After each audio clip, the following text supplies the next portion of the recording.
disculpa por la demora y les agradezco muchísimo que me hayan invitado a una entidad tan importante como el Rotary Club de Montevideo. Le agradezco al presidente, a Francisco Wins, y le agradezco también a Héctor Amengual todas estas palabras que, bueno,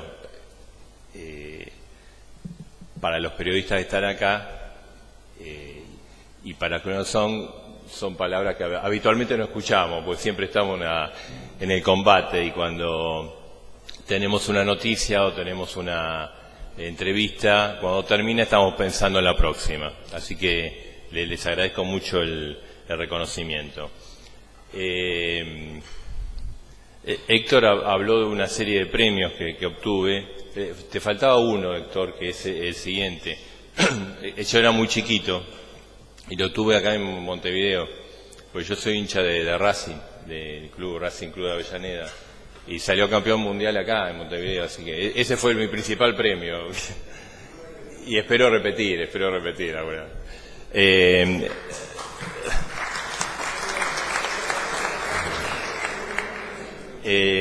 No vamos a hablar de fútbol porque vamos a armar la polémica después. Pero Uruguay tiene un equipazo, así que... quiero hablar de libertad de expresión, de libertad de informarse, de la libertad que tiene que existir para que las sociedades avancen. La información es una cuestión central, no solo para estar y conocer los hechos que pasan, sino para tratar de conocer los hechos que pasan y tratar de resolverlos positivamente. No hay ninguna posibilidad de que las sociedades en la Argentina avancen, en Uruguay, en Latinoamérica, avancen si no hay una plena libertad de opinión y libertad de informarse. A partir de ahí se pueden generar las políticas, las discusiones básicas para resolver graves problemas que habitualmente tienen este tipo de sociedades. Por ejemplo, en la Argentina, el problema de la pobreza. Si no sabemos cuántos pobres hay, si no sabemos cuál es la situación que existe geográficamente, es imposible aplicar políticas adecuadas para resolver ese problema. Y hago esta mención, porque bueno, hace poco se conoció en la Argentina el índice de pobreza oficial, después de muchos años en el cual el anterior gobierno ocultó los datos de pobreza. Y hago esta referencia porque me voy a ocupar de cómo el anterior gobierno, digamos, para ponderar lo que es la importancia de la libertad, cómo el anterior gobierno instrumentó lo que yo llamo un plan sistemático para ocultar la realidad y para restringir la libertad de expresión. Le voy a...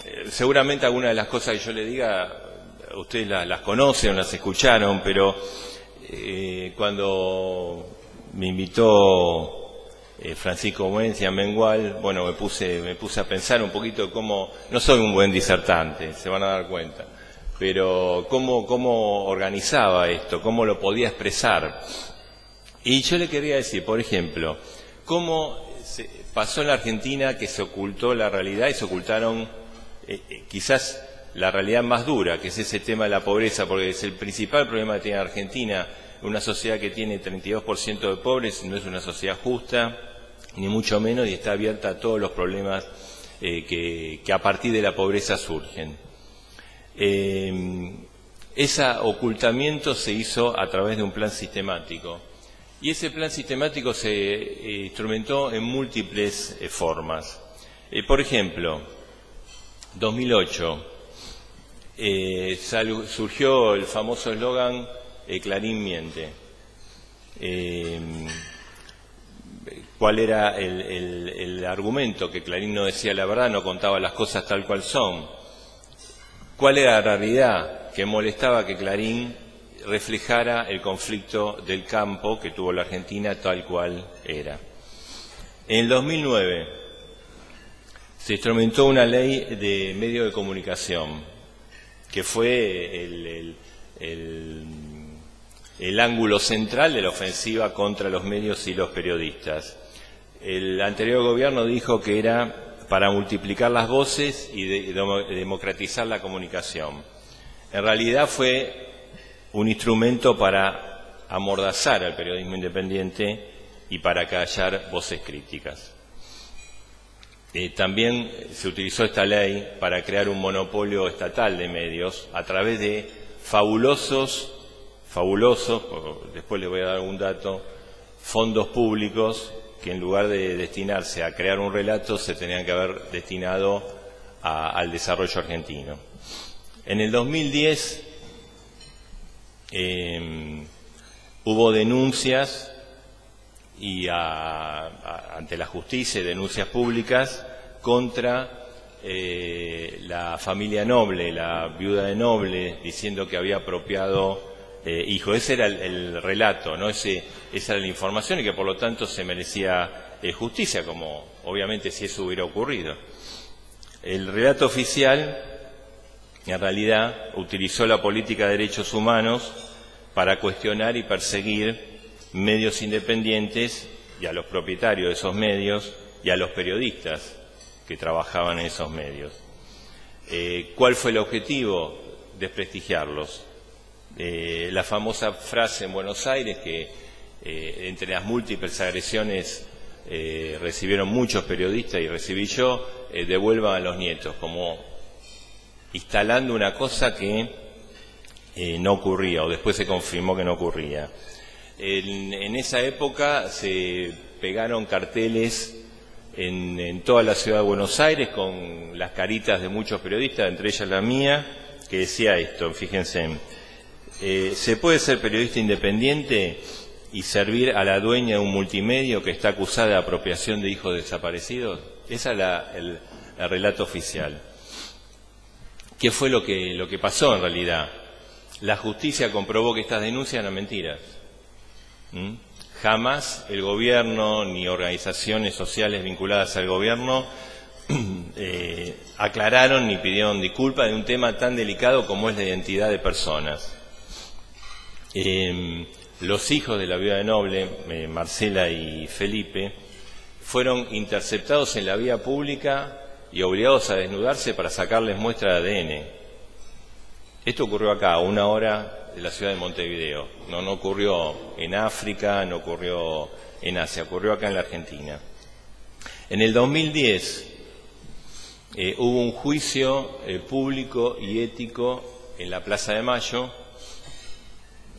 contra periodistas, acusándolos de haber participado o ser colaboracionistas de la dictadura militar.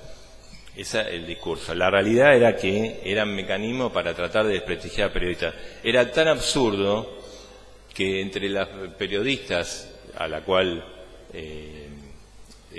trabajé con ella y es una de las grandes periodistas de la Argentina, que acusaban que era una de las personas que había participado en el Nunca Más y había reconstituido todas las personas desaparecidas durante la dictadura, que es Magdalena Ruiz Ñazú. Obviamente fue una forma para desprestigiar distintos mecanismos. Por eso no solo fue la ley de medios. En el 2012, utilizando la cadena nacional que paga toda la Argentina para hablar, difamar, perseguir a periodistas, entre ellos mi persona. Sufrí en carne propia el escarnio público de una cadena nacional durante 45 minutos con datos falsos, tratando de responder a un artículo que yo había publicado en el diario Clarín y acusándome de todos los males que ustedes pueden pasar sobre la tierra. Ahora, le comento estas cosas porque para dar un marco a esta situación y señalar que esto, aunque pareciera que nunca va a ocurrir, puede ocurrir si los periodistas, los medios, los hombres libres, los empresarios, los sindicalistas, los estudiantes se dejan estar. Pareciera que nunca va a ocurrir, pero ocurre. Y esto es un claro ejemplo de todo lo que ocurrió como para que estemos siempre alerta. Yo estoy abierto a las críticas, si parte de mi trabajo consiste en criticar, en evaluar, en decir esto es bueno, esto es malo, ¿cómo no voy a estar abierto a escribir? Por supuesto, la gente me puede criticar, decir, yo no me gusta Bonelli, me gusta, esto estuvo mal, acá cometí un error, y por supuesto, cometo miles de errores. Pero lo que yo quiero significar que esto fue un plan sistemático para manipular la verdad en la Argentina y para manipular al periodismo. Y de eso es lo que tenemos que estar alerta en la Argentina y en todas partes, porque esto puede ocurrir. Un plan para callar al periodismo, un plan para disciplinar las opiniones. Les doy un dato. En los últimos años, del 2008 en adelante, hubo 1.392 acciones de hostigamiento contra periodistas, directivos y empresas de medios de comunicación, a razón de 200 por año, o sea, casi uno por día, ¿no? 1,5 por día. Se utilizaron cuantiosos fondos de la publicidad oficial. Gastó en esos años 2.000 millones de dólares, 2.000 millones de dólares para este tipo de tarea. Y les quiero decir, esto ocurrió en el siglo XXI, o sea, ahora, no ocurrió en el medio del estalinismo, ni el fascismo de Mussolini, ni en el siglo XIX, no, ocurrió ahora. Y esta es un gran tentación de los gobiernos, manipular a los seres libres, manipularlos para utilizarlos de un mecanismo a sus propios fines. Y eso es lo que quiero de alguna manera en esta charla expresarle de los temores y las posibilidades de que esto ocurra. Voy a ir redondeando porque la idea que habíamos hablado es que quizás yo orienté la charla hacia un lugar y ustedes quieren hablar de otros temas y bueno, vamos a abrir la posibilidad de preguntas, si están de acuerdo. Pero sí quería enumerar rápidamente cómo fue este plan sistemático contra la libertad de prensa, para que no vuelva a ocurrir. Un punto central fue la destrucción de los medios adictos, de los medios no adictos. Los medios adictos tuvieron cuantiosos fondos, programas adictos que se dedicaban desde el Estado y con fondos del Estado a ser la mano o el instrumento para degradar a las personas que ejercimos el periodismo libremente. Desde el Estado, para tratar de dominar a los medios no adictos, la ley de medios. ¿Qué fue la ley de medios? Fue una ley de medios con nombre y apellido y fue una ley destinada a desguazar los medios de comunicación, a obligarlos a venderlos, a obligarlos a desguazarlos, esa es la palabra, a generar inquietud, temor, no solo entre los empresarios, sino también entre los comunicadores y periodistas. Otra ley, la ley de expropiación de papel prensa, aduciendo toda una acción de ilegalidad en la toma de papel prensa por los principales diarios de Argentina ahí durante la década del 70, con datos que fueron totalmente rebatidos y nunca se pudieron comprobar. Otro hecho, la fijación selectiva de precios de, por ejemplo, la televisión por cable y la arbitrariedad con la publicidad oficial, ¿no? Otro de los puntos centrales de este plan sistemático es la persecución y censura a los medios y los periodistas independientes.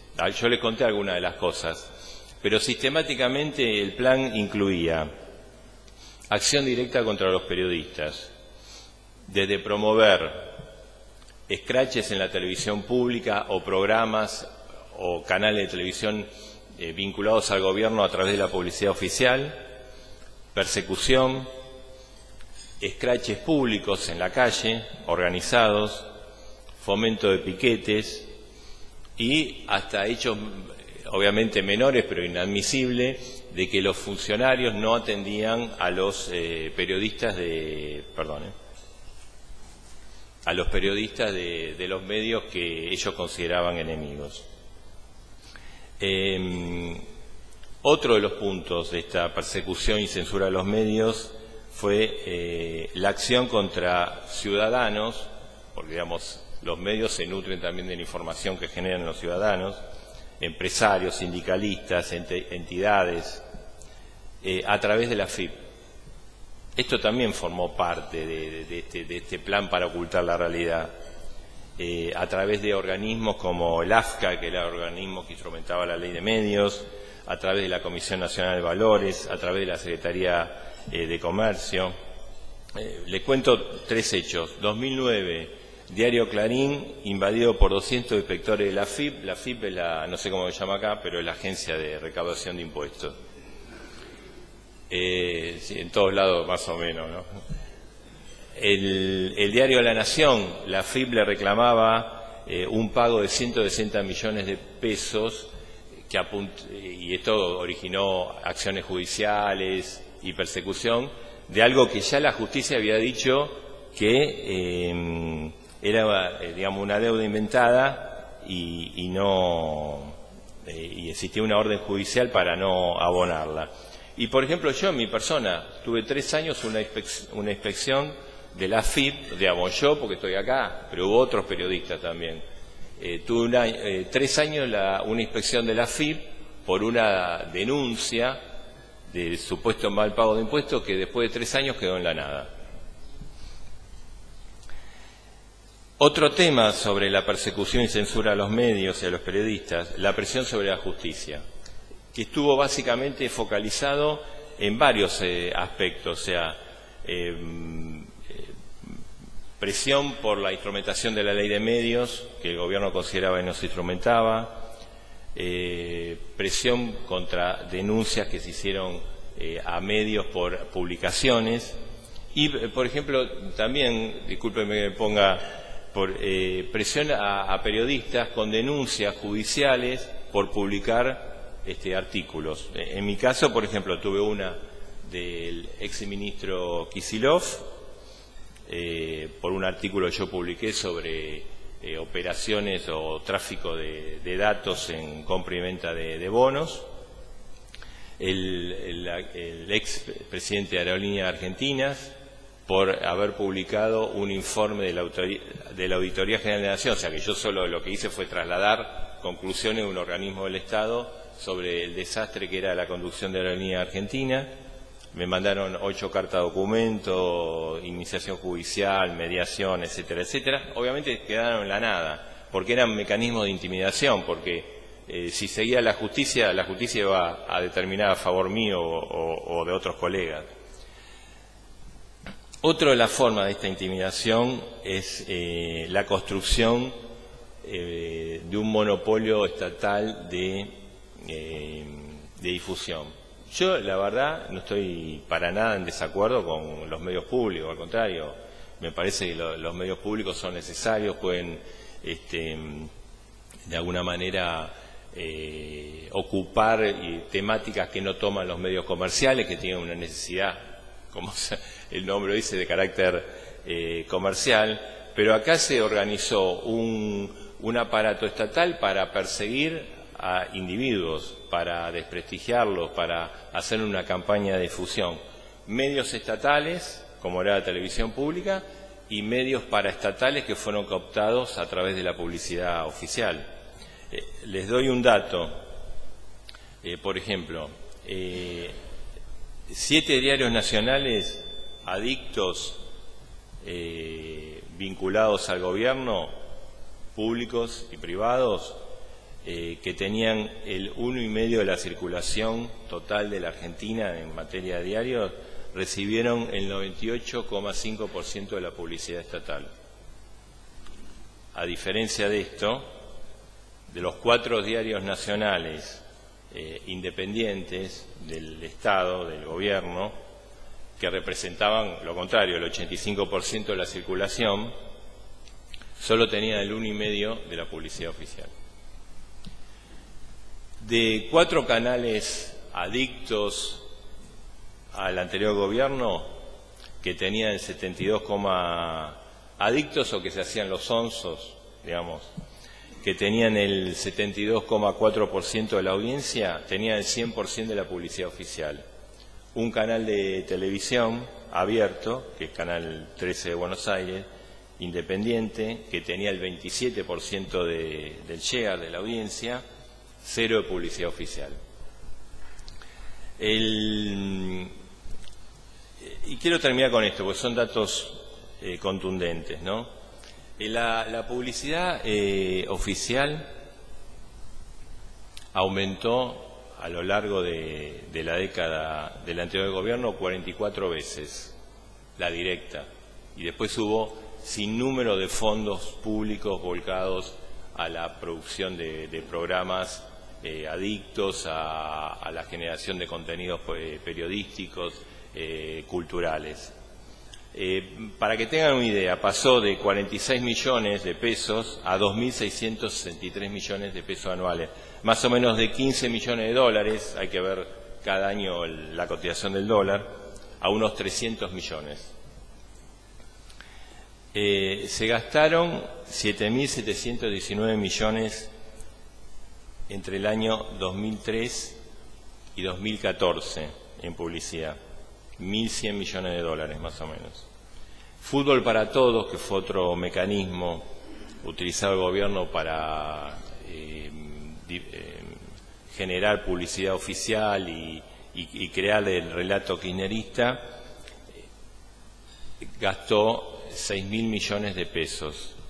Y se calcula, de acuerdo a cifras que incluyen los gastos de producción, que esa cifra llegó a los 10.000 millones de pesos.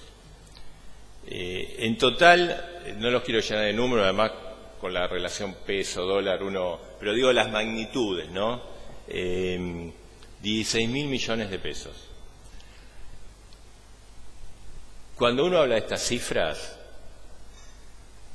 ¿cuánto es 16.000 millones de pesos? ¿Cuánto físicamente? ¿Cuánto ocupa? No. ¿Qué se puede hacer con 16.000 millones de pesos? Miren, en la Argentina, en Buenos Aires, en el Gran Buenos Aires, en la zona más pobre, construir un hospital de última generación sale 500 millones de pesos. O sea, para saber cuánto es eso que se gastó para construir un relato, para perseguir al periodismo independiente, para escracharlos, equivale a la construcción de 32 hospitales de última generación. Y esta traducción que yo hago en cosas concretas, la hago para darnos cuenta de la magnitud de esto. ¿Saben qué implicaría tener 32 hospitales de última generación distribuidos sobre toda la Argentina o sobre, distintos países? Muchísimo. Mejorar la calidad de vida de muchísima gente. Entre ellos, y sobre todo, del 32% de pobres. Entonces, yo quería relatar esto como la contraposición de lo que tiene que pasar. O sea, la libertad de expresión es un derecho inalienable, la libertad de informar es un derecho inalienable, la necesidad de medios independientes es un derecho necesario e inalienable. Y además, les quiero decir esto, esto que yo le relaté, que la verdad a 8 meses, o no, un poquito más, a 10 meses, 11 meses, parece ciencia ficción, pero pasó en la Argentina. Pasó en la Argentina durante el año 2008 hasta el año 2015. Ahora las cosas vuelven a su cauce, a las cosas de normalidad. El gobierno sacó un decreto a fin de año que corrigió muchos aspectos de la ley de medios. También tiene un respeto por el periodismo. Sé que, por ejemplo, en mi caso no le gusta muchas de las cosas que yo digo sobre la situación económica del país, sobre la falta de impericia en llevar adelante algunos temas, pero hay normalidad, o sea, no les puede gustar, me criticarán, pero se vuelve, aunque no es algo que ha dado este gobierno, es algo que se volvió a la normalidad.